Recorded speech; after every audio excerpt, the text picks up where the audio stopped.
शिक्षणाचं माहेरघर असलेल्या पुण्यातून एक धक्कादायक बातमी समोर आली आहे। पुण्यातील स्वारगेट बस स्थानकात एका 26 वर्षीय तरुणीवर बसमध्ये अत्याचार झाल्याची घटना उघडकीस आली आहे। पीडित 26 वर्षीय तरुणीवर पहाटे स्वारगेट एसटी स्टँडमध्ये उभ्या असलेल्या शिवशाही बसमध्ये अत्याचार झाल्याची घटना घडली आहे।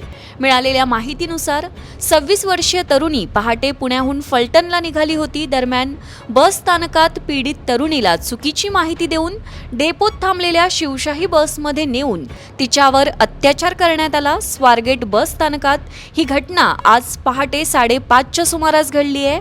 दत्तात्रय रामदास गाडे असं आरोपीचं नाव असल्याचं पोलिसांकडून कळतंय। घटनेची माहिती मिळताच पोलिसांची पथके फरार आरोपीच्या मागावर असून त्याचा शोध घेतला जातोय।